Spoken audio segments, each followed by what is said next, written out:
নমস্কার, সবাইকে স্বাগত জানিয়ে শুরু করছি আজকের বিশেষ পর্বটি। আশা করছি আপনারা সবাই খুব ভালো আছেন। আজ আপনাদের সাথে শেয়ার করব হোয়াইট ডিসচার্জ, লিউকোরিয়া, সাদা স্রাব।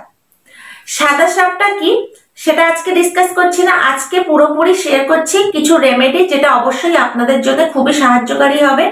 রেমেডিগুলো একটুখানি ট্রাই করবেন, অবশ্যই ফল পাবেন।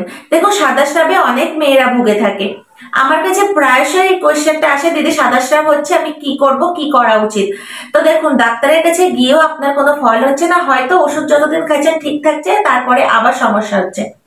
তো কি করবেন সেটা নিয়েই আজকের ভিডিওটি পুরোটা দেখবেন, অবশ্যই শেয়ার করবেন, ভালো লাগলে লাস্টে একটা লাইক করবেন, কোনো সমস্যা থাকলে কমেন্ট সেকশনে এসে আমাকে বলতে ভুলবেন না। তো 2 থেকে 5 ml সাদা স্রাব হওয়ার নর্মাল, কোনো রকম গন্ধ থাকবে না। যদি সাদা স্রাবটা হয় তাহলে একেবারেই নর্মাল।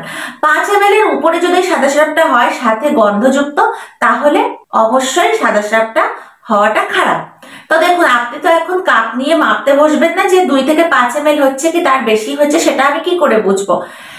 যখনই একটা প্রচন্ড পরিমাণে সাদা স্রাবটা আপনার সঙ্গে হবে, এটা প্রতিদিন হবে। দেখুন, আমাদের সাথে সাদা স্রাবটা কখন হয়? ওভুলেশনের টাইমে হয়। নর্মালি কিছু সময় হালকা একটু দেখা যায়, একটু শরীরের উপর নিচ হরমোনটা হলে, কিন্তু সেটাতে কোনো গন্ধ হয় না। যখন দেখছেন গন্ধযুক্ত সাথে সাদা স্রাবটার পরিমাণ অনেক বার হচ্ছে, আপনার আন্ডারওয়্যার যেটা নিচে ইনারওয়্যারটা পরে সেটা ভিজে যাচ্ছে, সেটাতে আপনার প্রচন্ড একটা অস্বস্তিকর ভাব হচ্ছে, তাহলে বুঝবেন আপনার 5 ml এর বেশি সাদা স্রাবটা যাচ্ছে। তাহলে কি করতে হবে? প্রথম রেমেডি, আপনাকে প্রতিদিন 1 বাউল করে, ছোট একটা বাটিতে 1 বাটি করে দইটা যদি বাড়ি পেতে নিতে পারেন অবশ্যই ভালো, বাইরে থেকে কিনে এনে নিন, কোনো ব্যাপার না, কিন্তু দই আপনাকে নিতে হবে। দইতে থাকে উপকারী একটা ব্যাকটেরিয়া যেটা ল্যাকটিক অ্যাসিড। এইটা আপনার শরীরে গিয়ে, মানে এটা একটা গুড ব্যাকটেরিয়া, আপনার শরীরে যাবে, আপনার যে শরীরের মধ্যে যে খারাপ ব্যাকটেরিয়াগুলো জন্মেছে সেগুলোকে মারতে সাহায্য করবে। আপনার এই যে লিউকোরিয়া, সাদা স্রাবটাকে কন্ট্রোল করবে। এটা প্রচন্ড পরিমাণে বার হবে না, মানে শরীরকে একদম পুরোপুরি ফিট রাখতেও সাহায্য করে দই। তো দইটা আপনি অবশ্যই দিনে 1 বাটি করে নিন। আর খাওয়ার পরে যদি আপনি ছাঁচ নেন, ছাঁচটা কি বাটার মিল্ক, দইটাকে ফেটিয়ে আপনি নিতে পারেন একটু ধনিয়া পাতা দিয়ে, একটু সামান্য লবণ দিয়ে, একটু গোলমরিচের গুঁড়ো দিয়ে। তো এইভাবে যদি আপনি নিতে পারেন তো নিন, না হলে আপনি 1 বাটি করে দই নিন। দ্বিতীয়, আপনাকে ধনে বীজ 2 চামচ ধনে বীজ নিতে হবে। এটা সারা রাত একটা জলে আপনি ভিজিয়ে রাখুন, সেই ভেজানো জলটা প্রতিদিন সকালে খালি পেটে আপনি খান। দইটা তো অবশ্যই নেবেন, দইটা আপনি নিন, সাথে এইটাও করুন, ধনে বীজটা ভিজিয়ে রেখে দিন।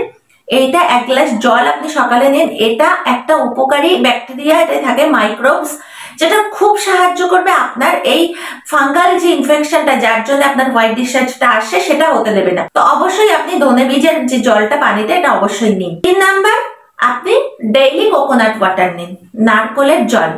নারকোলের জল এটা একটা উপকারী অ্যান্টিব্যাকটেরিয়াল প্রপার্টির ভিতরে থাকে, মানে একটা অ্যান্টিব্যাকটেরিয়াল উপাদান থাকে যেটা কোন রকম ব্যাকটেরিয়া যদি, যার কারণে আপনার হোয়াইট ডিসচার্জটা হচ্ছে, সেটাকে মারতে সাহায্য করবে, আর খুব ভালো আপনার শরীরের জন্য। তো প্রতিদিন আপনি নারকোলের জলটা নিন। 4 ভেন্ডি লেডিস ফিঙ্গার, যে যাই বলে থাকুক, এইটা 2 কাপ জলের সাথে আপনি নিন। একটা মুঠোতে যতটা ভেন্ডি আসে ততটা নিন 2 কাপ জলে। এই জলটাকে ফুটিয়ে আপনি 1/2 কাপ করুন। যখন দেখবেন 2 কাপ জল 1/2 কাপ হয়ে যাচ্ছে, তখন নামিয়ে এই জলটা খেতে হবে আপনাকে। যদি আপনি ধনে বীজের জলটা না নিচ্ছেন, তাহলে এই জলটা নিতে পারেন।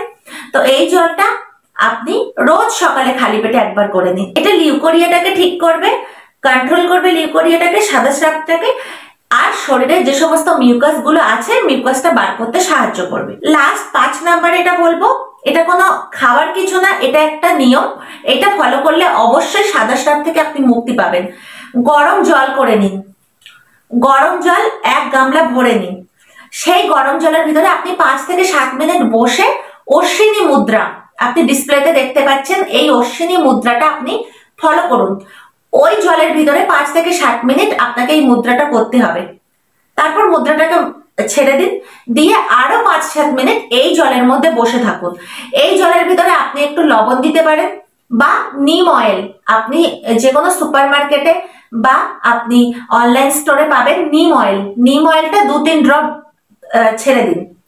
তারপরে আপনি সেই গরম জলে বসে 5-7 মিনিট মুদ্রাটা করুন, অশ্বিনী মুদ্রা। অশ্বিনী মুদ্রাটা ছেড়ে দিন, হয়ে গেল 5-7 মিনিট। তারপর আপনি আরো 5 থেকে 10 মিনিট ওই জলে বসে থাকুন। তারপর আপনি ওই জল থেকে উঠে আসুন, স্নান করে নিন। এইটা যদি আপনি করতে পারেন, আপনার অ্যানাল মাসেল, আপনার যে ভাজাইনাল মাসেল, এই দুটো মাসেল মানে পেলভিক মাসেল আর ভাজাইনাল মাসেল দুটোর কন্ট্রাকশনটা বাড়বে। তার সাথে আপনার মাসেলটা রিল্যাক্সেশন পাবে, মাসেলটা রিল্যাক্স হবে। তার জন্য আপনার এইটাকে কন্ট্রোল করবে। যদি আপনার সাদা স্রাবটা অনেকটাই হচ্ছে, সেটা থেকে আপনি মুক্তি পাবেন। নেক্সট কিছু কথা বলছি যেগুলো পয়েন্টের ভিতরে না। আপনি অবশ্যই জল নিন, দিনে 3 থেকে 4 লিটার। অনেক সময় জলের কারণে ডিহাইড্রেশন হলে তখন বডি থেকে সাদা স্রাবটা নির্গত হয়। জলটা অবশ্যই নেবেন। সুতির কাপড় ইউজ করবেন। ইনার ওয়্যার আন্ডারওয়্যার যেটা পরছেন সেটা সুতির ইউজ করবেন। যখন দেখবেন প্রচন্ড ভিজে যাচ্ছে সাদা স্রাব হয়ে, তখন আপনি ইনার ওয়্যারটা চেঞ্জ করুন। সবুজ শাক পাতাদার শাকসবজি খান। মিষ্টি একেবারেই নেবেন না। যখন সাদা স্রাবটা প্রচন্ড পরিমাণে হচ্ছে, মিষ্টিটা নেবেন না, মাশরুম নেবেন না। আর ভীষণ পরিমাণে মশলাদার খাবার, বাইরের খাবার নেবেন না। ঘরে রান্না করে ঘরে বানিয়ে হালকা খাবার আপনি খান। এইগুলো করুন, দেখুন আপনি সাদা স্রাব থেকে অবশ্যই মুক্তি পাবেন। একদিন করবেন আর বলবেন যে কোনো রেজাল্ট হচ্ছে না, এটা না। আপনাকে এটা নিয়ম, এগুলো ফলো করতে হবে। আপনি অবশ্যই মুক্তি পাবেন সাদা স্রাব থেকে। ভিডিওটা আজকের মতো এটুকু। অবশ্যই শেয়ার করতে ভুলবেন না। ভিডিওটা ভীষণই গুরুত্বপূর্ণ। সব মেয়েদের মধ্যে কখনো না কখনো এই সমস্যাটা হয়ে থাকে, সব মেয়েরাই ভুগে থাকে এই রোগটাতে। তো অবশ্যই শেয়ার করবেন, কমেন্ট এসে বলতে ভুলবেন না। কোনো রকম মনে কোশ্চেন থাকলে পাশে থাকতে হলে সাবস্ক্রাইব করবেন। তা আসুন আজকের মতো এটুকু। আবার দেখা হচ্ছে অন্য কোনো ভিডিওতে। ধন্যবাদ।